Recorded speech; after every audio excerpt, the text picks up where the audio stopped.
All right, let's talk cybersecurity. All right, so this particular presentation is about Linux utility backdoor supply chain attack using XZ utility. It's also known as CVE 2024-3094. All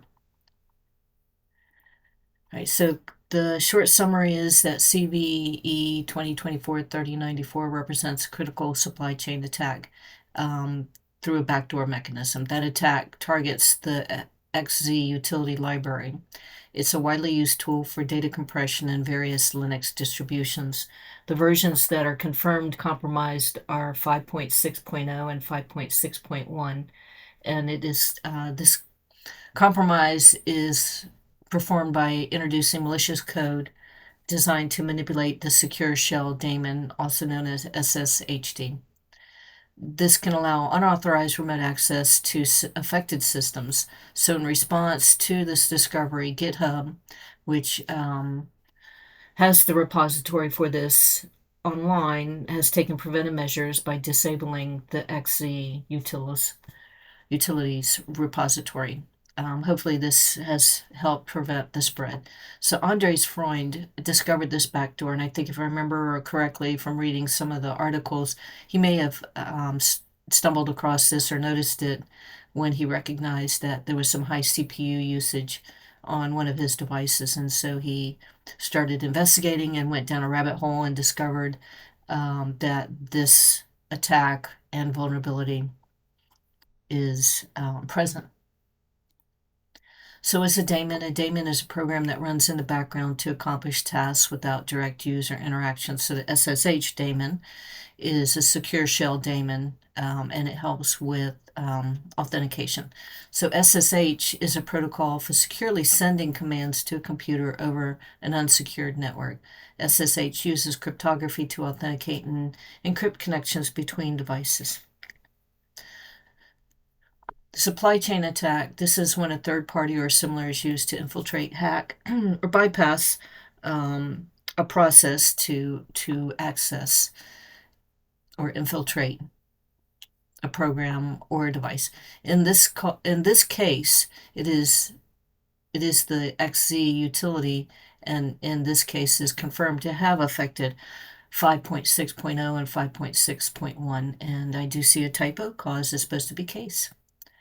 YARA rules. So as you're reading articles about this, you'll notice that there's reference to YARA rules, and this is a set of instructions that help identify, excuse me, and classify malicious software. YARA stands for yet another recursion acronym. I'm gonna have to look that up, make sure, but that's what I found online. Here are some of the links and sites that I went to. I went to Ars Technica, and I went to Twitter, I went to GitLab, I went to Malwarebytes and OpenWALM. So let's see what we got. So I actually stumbled across really good information on this from Florian Roth, I guess, who's known as at Cyber Ops. And so he's the one that's really been posting on X and has done a great job at educating and notifying people.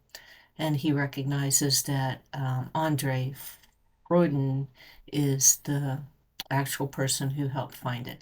And so Andre Freund is the one who discovered this. He actually wrote a report. It's on OpenWall. It's right here in front of you. It's in the links on my slide deck. And then, so this basically tells you a little bit. It gives you a little more information on how to address it and how to figure out more about it.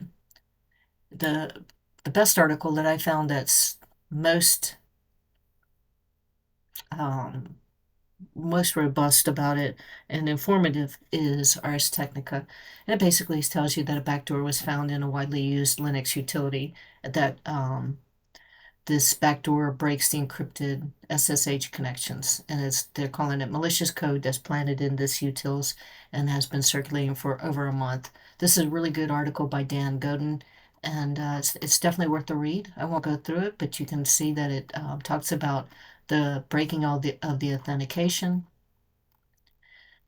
talks about the malicious infiltration. And then one of his quotes is, since this is running in a pre-authentication context, it seemed likely to allow some form of access or other form of remote code execution. And XZ Utils is available for most, if not all, Linux distributions, but not all of them include it by default. And anyone using it should check their distributor and immediately to determine if their system is affected. And finally, I did not know what YARA was, and so Malwarebytes does a good job of explaining it. It says YARA rules are a way of identifying malware or other files by creating rules that look for certain characteristics.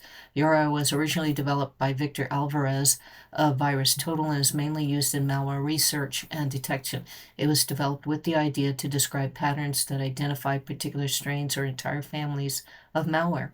And so if you go down, if you go through this page, you'll see it goes over the syntax, the condition, the strings, talks about metadata, and then it provides a summary and links. And again, it says YARA is a tool that can be used to identify files that meet certain conditions. It is mainly in use by security researchers to classify malware.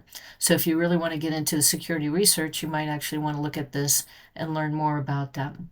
And then so all right, so one more time, this is the Linux utility backdoor. Some people are referring to it as XZ utility backdoor or util backdoor. It's CVE-2024-3094. It's something that you might want to look at, and if your company uses any Linux devices and has these distributions, you might want to make sure that you follow all the recommended steps by the experts in research, and hope you mitigate it. And that's it, I think. Thank you. Bye-bye.